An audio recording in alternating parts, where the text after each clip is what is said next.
Hello, hello. My name is Andre Madan. I'm a director of solution engineering at Parasoft, and today we will be talking with James Nicholson from GM about adoption of static analysis at GM. So with that, I'd like to go over the agenda for a second. We will be diving into lots of interesting topics. Some of them are technical, some of them are less technical, and then we'll be talking about the adoption of static analysis technique, static analysis, code scanning practices in GM for legacy code base. So again, Andre from Parasoft. I already introduced myself. I've been with Parasoft for 10 years. And prior to that, I was a developer of embedded systems at a medical device company. James, would you like to introduce yourself? Sure. Thank you, Andre. My name's James Nicholson. I'm software architect at General Motors. I've been with General Motors for about 16 years, and I've been doing embedded powertrain control for about 25 years. Additional to my software architect role, I'm also the product owner of the software structural quality scrum at General Motors. All right. Thanks, James. So we will be talking today about GM adopting static analysis. But before we diving into the meat of the presentation, I'd like to take a step back and just recognize the fact that throughout the last century, about 100 years, GM has been innovating in many areas. And one of the things, James, that I learned is that GM invented first operating system. Did you know about it? I did not know that. So yeah, it's an interesting kind of data point here, pointing to the fact that GM has always been innovating not only in cars, right, but also in technology. And what I also learned is GM has been investing in safety by introducing first airbags and also investing in emission controls, introducing innovations in that space, such as vehicle emission control devices, first catalytic converter. And then lately, the innovations are all about software-defined vehicles. So something that software helps with, such as communication between vehicles to optimize driving, and also electrical vehicles, of course, to help save the planet. So yeah, kudos to GM. It's been very eye-opening for me to prepare for this webinar and to learn all of those very cool things. So at Parasoft, solutions are deployed in multiple organizations within GM. We will be talking today. We will be talking today about deployment at Mechatronic. But we're also, Parasoft is also deployed at infotainment and in software-defined vehicles. So, so to set the context today, we'll only be talking about Mechatronic, right, James? That's an area of the focus today. That's correct. Our Mechatronic software is composed of thousands of small components that get integrated together into ECU deployments. For those small components, they can have variants and different versions for different model years. And our set of inheritance rules is used to decide which component gets picked up for a particular ECU. Right. So, you know, when we adopted Parasoft, the challenge was that we had all these small components that we needed to get analyzed and aggregate data for. Right, and that makes it a little bit of a unique deployment compared to the other deployments at GM, where we have lots of smaller components that all have set of inheritance rules. Correct. All right, so what you shared with me over the years that one of the smartest thing that you guys done is you've started simple and then grew out of simplicity to more complexity, right? Can you maybe provide some insight into this observation? Correct. So starting out, we decided to keep it simple. The first thing we did was we analyzed all the components to see where the violations were. And we regrouped and bucketed those components into groups. Should we fix them? Do we want to suppress the rule for that component? Do we want to deviate the rule? And so before our user group ever started seeing this in the CI/CD pipeline, we had already analyzed and decided what to do with most of the violations. We also created training for the what and why. So we had been following some standards prior to that, but they weren't like industry recognized standards. And so we wanted to give background to our users why we were adopting the industry standards, and then teach them how to interact with our CI/CD pipeline to review the results. As part of that rollout plan, we created a plan for how the violations would impact the quality gates over time. So, Right. And what I like is that you're always take like one step at a time and being very diligent about the new the changes that you introduce to a large development organization, right? yes, that's true. So before we make a change to the configuration, we analyze all the components to see how it'll impact the product and the product line. Because we never want to stop the software factory. Right. Right. All right. So let's go to the next one and talk. You mentioned quality gates, James, and then maybe so when we started working with GM, I remember that there was a lot of sort of setup to be able to run efficiently in the CI/CD space, and then we had to look at what was done before, what were people comfortable with today, and then start there and work it upwards. Maybe you can also shed some light on that journey and where you arrived today with your CI/CD pipeline, and specifically quality gates impact on development efficiency. So when we first started out, we weren't really sure how we were going to apply the quality gates. And we had implemented something that was very cumbersome to maintain. And part of the keep it simple was we decided to change how we applied the quality gates. So we basically just run all the rules, and then we have some post-processing that we run to determine whether or not it passes the quality gates or whether it fails the quality gates in the CI/CD system. When we first started out, we chose to enable all the rules from the get-go. The thought there was the users could see all the rules that were going to be checked over time.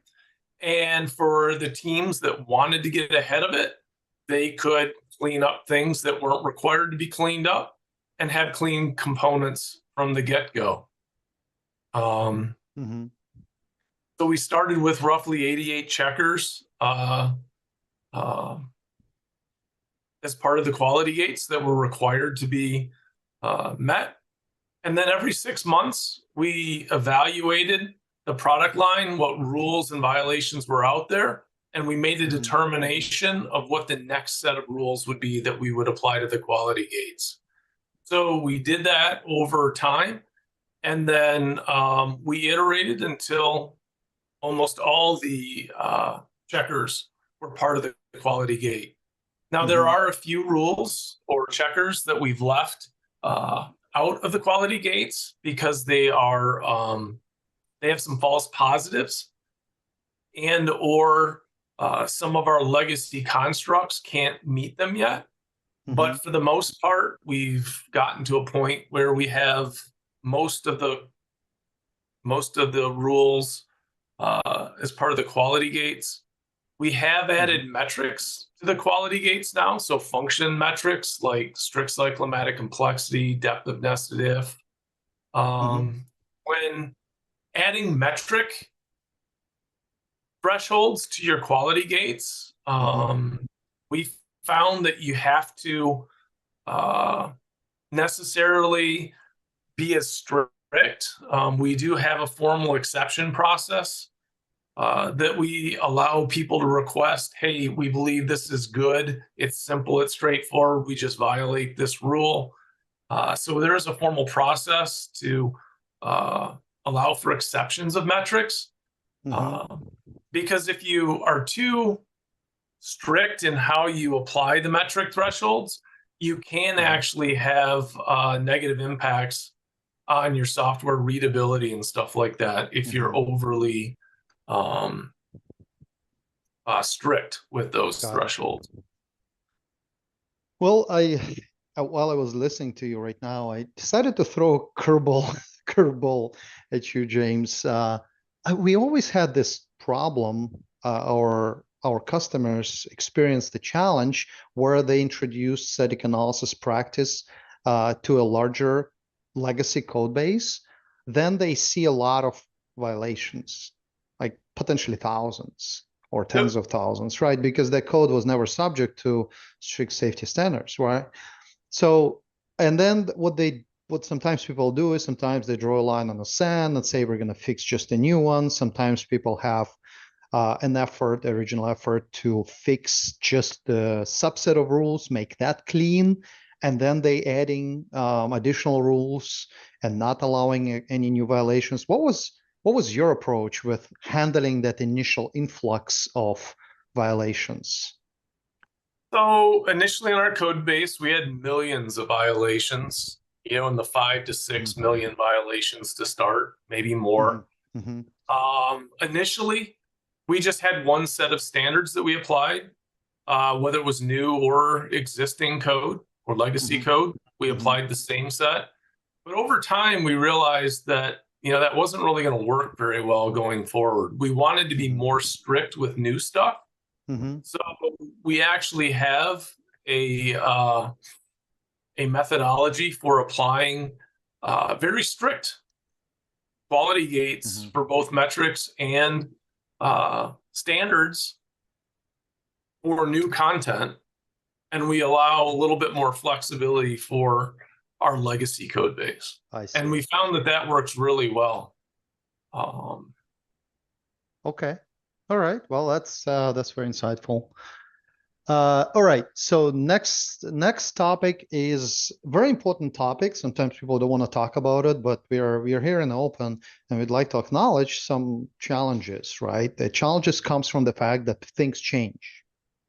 Specifically, when you deploy a new version of solution, the rules are updated. The rules change logic. The new compilers needed to be supported, right? So there's change. So managing that change is a challenge that various organizations need to overcome in one form or another. So with you, James, maybe you can talk about your approach to how you manage that change so that you're not affecting your development productivity and not inflicting the pain of change into a larger development organization. So we have a testing CI/CD pipeline that we stand up with the new tooling, and we execute that new tooling on our entire product line. And we also execute the current tooling utilizing a similar method with the old tool. So we roughly have the exact same versions of components that were analyzed. And then we go through and we compare each rule against new and old, looking for unexpected new violations that we hadn't seen in the past, or missing, not flagged violations.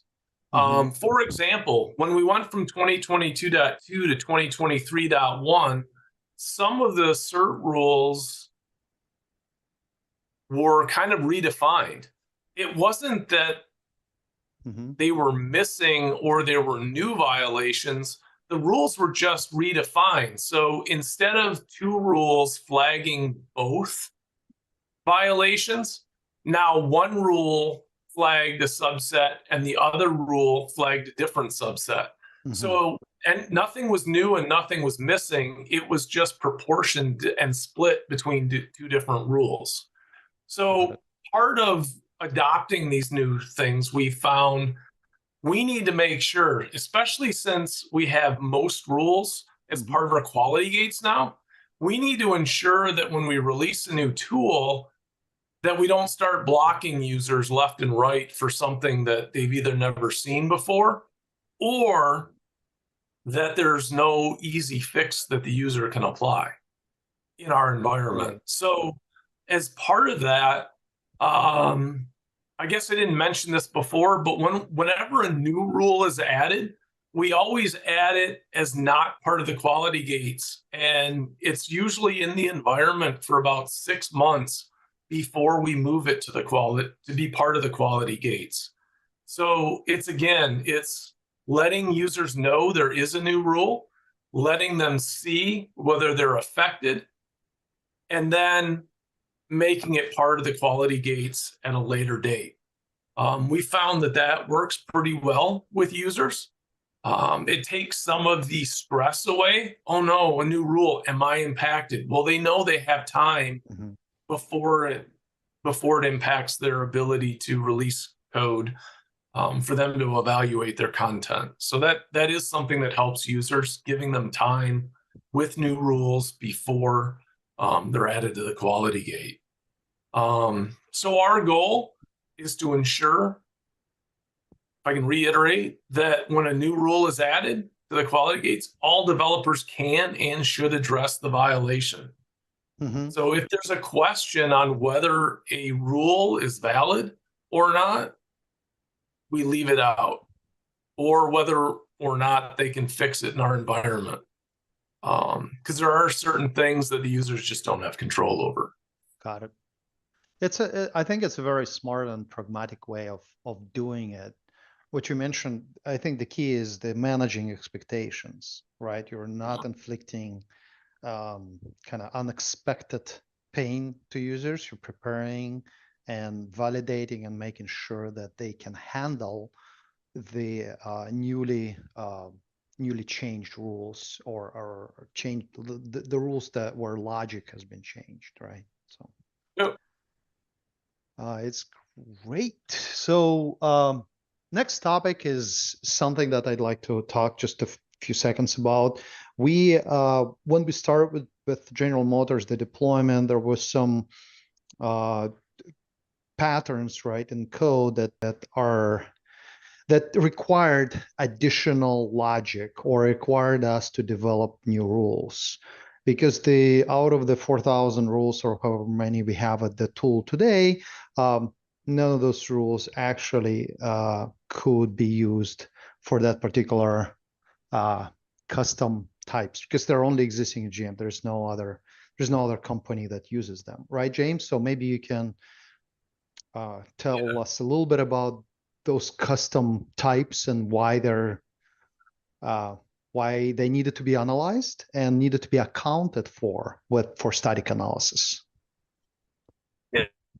So one of the things that we desired was stronger type checking, besides the compatible typing that MISRA and CERT currently do. So at GM, we have, 150 to 200 different floating point types, or types where the base type is float. We utilize that to represent different measurement quantities and stuff like that. It helps with instrumentation files when we're viewing the data during development. It allows you to group, like torque together, or certain things like that. But what we wanted was, in our code, we wanted to be able to say, when are compatible types okay, and when do they need to be identical?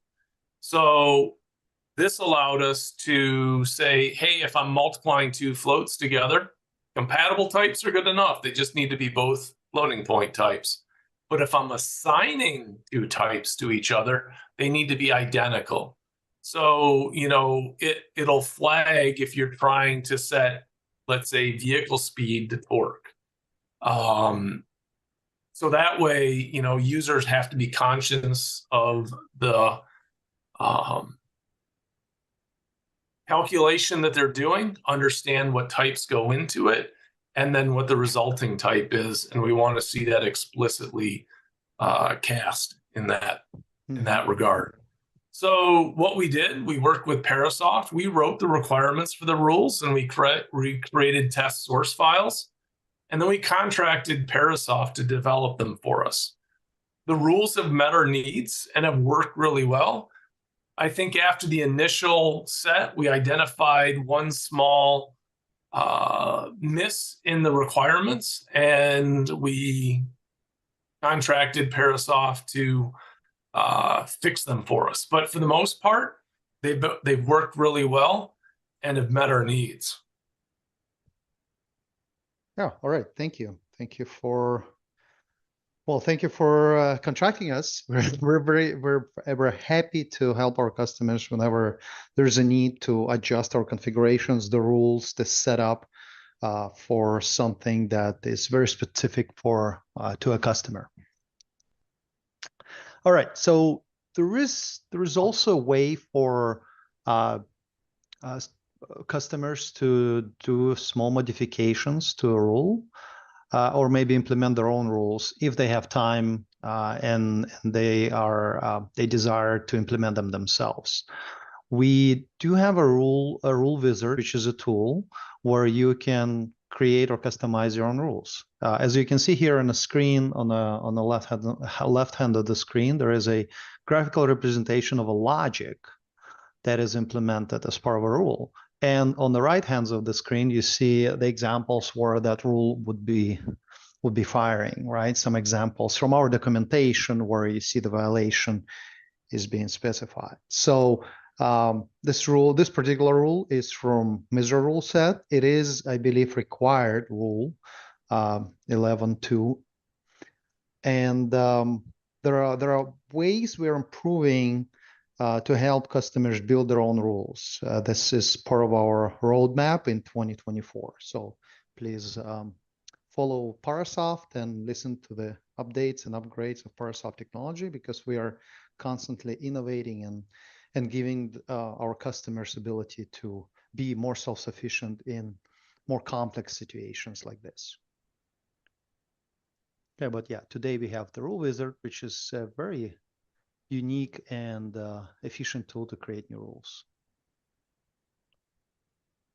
All right, so we will talk a little bit about various topics, but so James, I think that throughout our journey together, deploying a GM, you talked a lot about our ease of use, and I'm not, you said not me, but you really value the fact that we keep configurations and the results in text files that you can easily understand, parse, and deploy into your domain-specific workflows.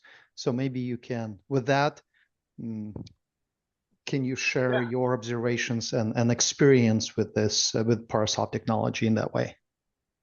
Yeah, Andre. So we really appreciate that there's complete violation and metric information in structured text files. We utilize those text files along with data from other sources to aggregate all the data into a single report that we give to the users. It also allows us complete control over the quality gates, so we don't have to rely on any given tool vendor to have a black and white answer on, is this blocking or is this not? We mentioned earlier about having flexible quality gates, new versus legacy. Well, in my mind, that flexibility of just providing the complete violation information and metric gave us everything we needed to be able to create custom quality gate code that we can tailor. We can provide exceptions, suppressions without putting anything in the code. It allows us to programmatically determine what those quality gates are. Along those lines, we mentioned before that we have thousands of little components that we aggregate together based on inheritance. We also chose to store our static analysis data in a dedicated database. By doing this, it allows us to view the data based on inheritance rules, just like our builds are done. And it better meets our needs than the off-the-shelf database. It allows us to aggregate very easily based on who owns it and whatever other criteria we want to dice and slice the data on. It allows us a lot of flexibility in meeting our various, what I'll call internal customer needs or our developers' needs. Right. And I think our general philosophy at Parasoft Solutions is to give people ability to be flexible. And for example, we have an open API with our reporting and analytics solution where people can query results and then store data in their systems of records. We have, as you pointed out, ability to read data from structured text files. We also, so this is just static analysis, but on a dynamic analysis, our unit tests are stored as code, so people can read it and understand it. We don't hide behind GUI. We also have open runtime library for code coverage and unit testing, where if you have a particular board or target that is not covered by our implementations, then you can create your own communication channel and get the results back. So this philosophy of being open and providing value and ability to integrate into existing ecosystem from either static or dynamic analysis is something that we value very much and will be continue to provide to our customers. All right, so we worked together for many years, and then what we provided is, as James pointed out, rules. We provide ongoing support for compilers, which is kind of an important thing for us to emphasize, because we don't just scan your code, we code in the context of a compiler. So we use compiler preprocessor to actually expand all the macros and definitions that are important. So we need to do that because we are TV certified tool. Without us being close to the compiler and understanding all of the details, right? The types and macros and intrinsics that are necessary to properly analyze the code, we cannot really give you the tool that you're paying money for.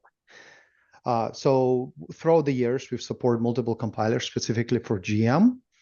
We also have established some other workflows to help with deploying the solutions, sometimes off hours, sometimes in a very interesting and specific environment, such as GM. We provided support for dev, test, and stage environments, right? So what it means, I think, James, you mentioned that you first test the rules in a kind of a test environment before you give them to developers. So all of those environments, they need licensing, they need support, they need binaries. So we definitely help as GM to provide those pieces that are important for success. All right, and we're just on almost like a bi-weekly or weekly basis. We talk, we discuss what the challenges are, support cases, how-tos, know-hows, and providing as much knowledge as we sharing as much knowledge as we can that we accumulated not only working with GM but with other automotive vendors. What I think is important right here on this slide is to realize that we have a dedicated customer success team that is focused on helping GM. We periodically reviewing, like weekly or bi-weekly, all of the support tickets and providing quick response and quick resolution to those tickets. And then we are listening, right? So James, we had some listening sessions where you gave us very direct feedback about where we can improve, right? Yeah. Yeah. So we've viewed this as a very collaborative team, with members from GM and from Parasoft working together, and it's been very successful. They definitely help us achieve our goals in a quicker time than we could do on our own. And they've been very supportive. All right, thank you. Well, we've been talking a lot about Parasoft tools, Parasoft solutions, but I don't know how many people on this webinar know actually what we're talking about, what tools. So today we've been talking about C++ test tool, which is unified tool. We only talked about static analysis, but it also has dynamic analysis support for unit testing on target and off target. We have code coverage analysis to help people be compliant with things like ISO 26262 and other safety standards. So collecting code coverage necessary to be reported to be compliant with those standards. Okay. So that's just a glimpse of what C++ test does, and Parasoft offers many more solutions in the compliance space, but this is what we've talked about today. All right. We also talked about rules. Specifically, we gave an example in our rule wizard example about MISRA rule. And Parasoft currently fully supports MISRA C 2023, which is basically MISRA C 2012, I'm sorry, with Amendment 3 and 4. And lately, so Amendment 3 and Amendment 4 were significant updates to the standard. Just like you see here on the screen, they've added 46 more rules between just the Amendment 3 and Amendment 4. Right, so we're constantly keeping on the top of those safety standards. And the reason we can do that, because we are part of the MISRA working group. We have an engineer who is dedicated to be on those committees, and we're getting feedback not only from MISRA, but also into MISRA from our customers. We are also about to release MISRA C++ 2023 standard, which is coming out this year. And the reason we can do it along with the standard is because, again, we're very focused on safety standards. If I can interject, Andre, one of the things we as GM really appreciate is that Parasoft not only is part of the committee, but they actually document what the changes are.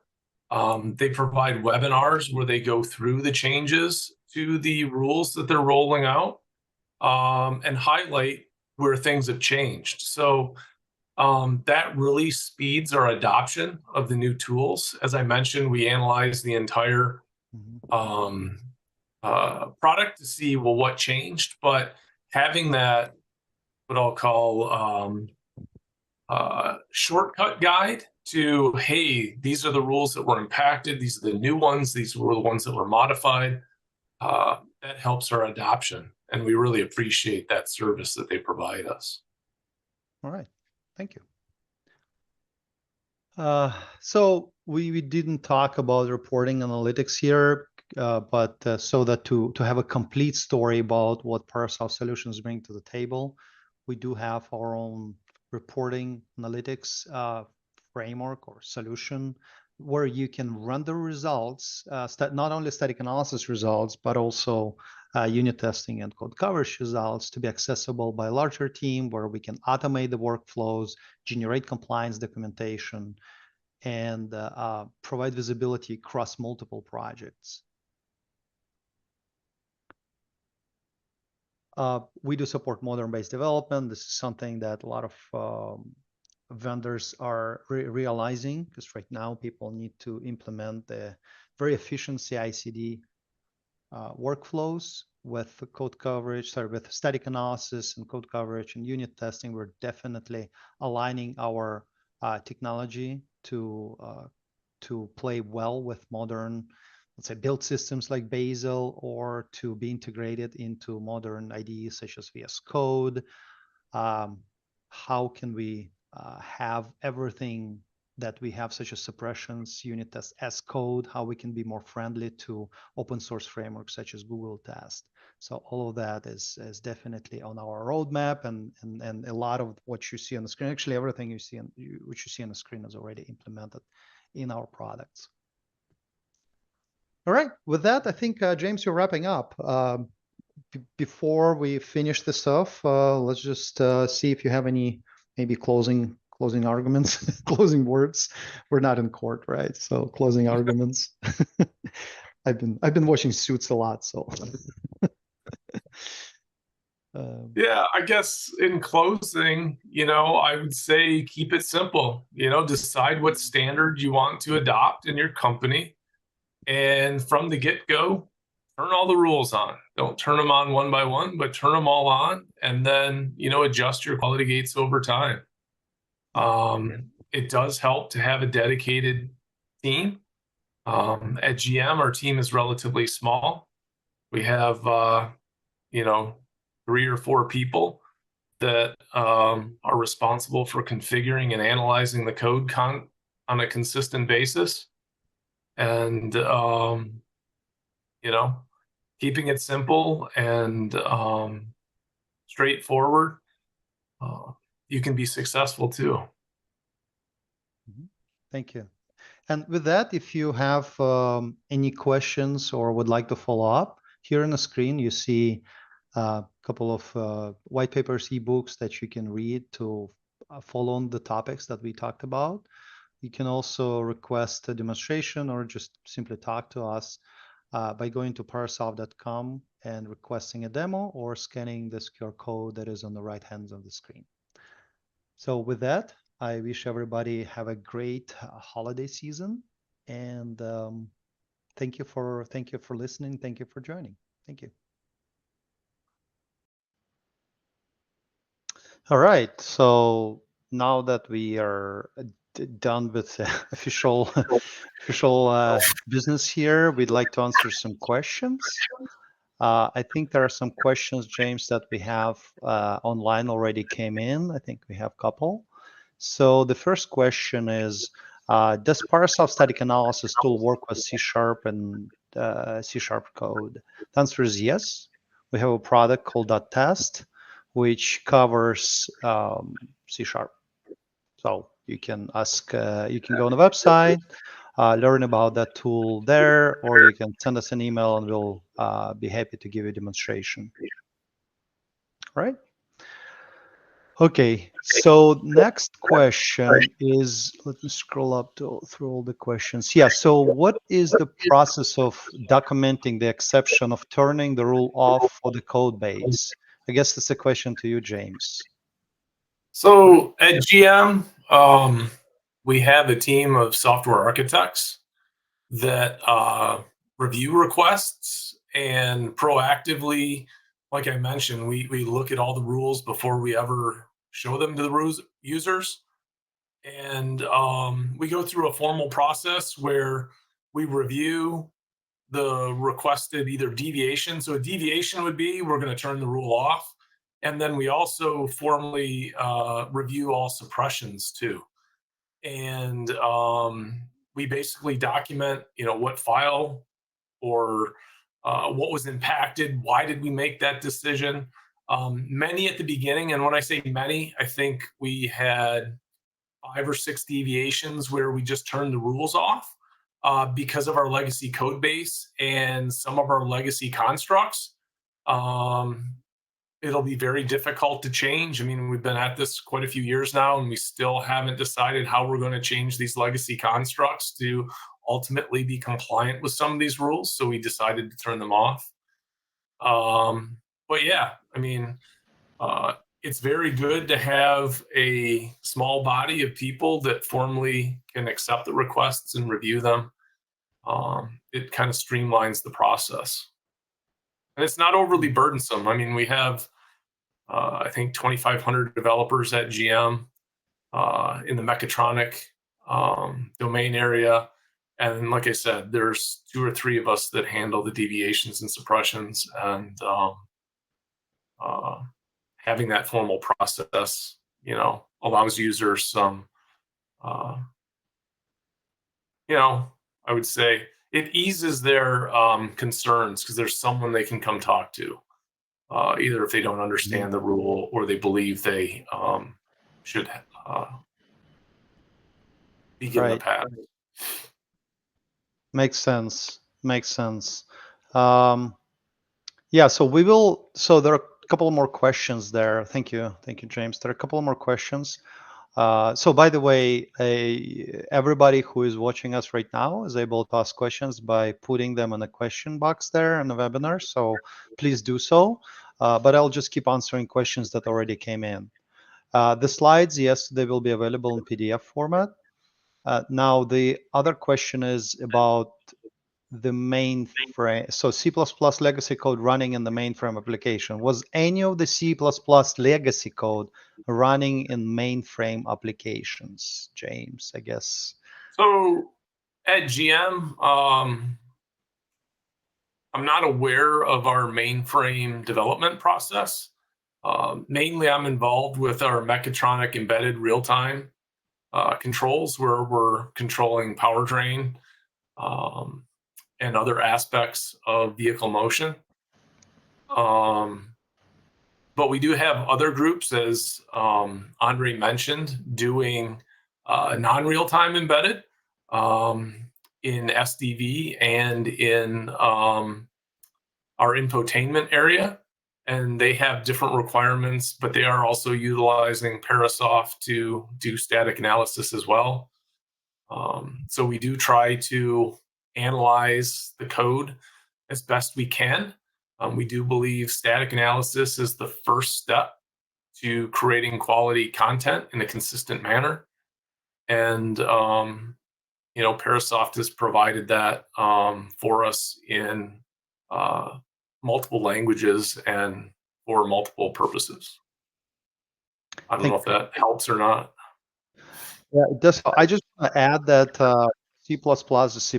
So we support an array of compilers, and we do have a runtime support as well. So for example, if you have a C++ application compiled with, let's say, compiler that we support, then you can scan the C++ application with a code with static analysis to C++ tests. We also have a tool that does runtime analysis, which can execute on the Linux or Windows or Linux, and that tool is called Ensure++, that finds memory leaks, dynamic issues that already are detected at runtime. So depending on what you're looking for, right, we have various tools to increase the quality of your code and find vulnerabilities, issues, safety issues, security issues earlier in the development process before they get to production or worse. What could be worse than production? But anyways, there's another question came in. How did you prioritize which projects to focus on? Did you base it on the number of changes that a particular project has in production? That's a question to you, James. So, in my area, in the mechatronic area, as I mentioned, we basically maintain a bunch of small projects that we aggregate together into a product. And so we're really checking our entire product line for mechatronics. So it was our goal to bring our mechatronic embedded up to industry standards and best practices. And so I would say we didn't really prioritize on a specific project, but in our case, we were trying to prioritize on, rules and minimize disruption to the software factory. And as I mentioned, this has been a multi-year effort where we've slowly, rolled more and more into the quality gates. Got it. Thank you. Those are all the questions that we had so far. So if anybody has any other last questions, please post them now. We were happy to be here, deliver this message to you, and then share our experiences. So thank you for listening. Thank you for attending. Thank you, James. Appreciate your insights and your sharing your experiences with the audience here. We do appreciate it sincerely. You're welcome. All right. With that, I think we're closing. And bye, everybody. Had a great and safe holiday season. Bye.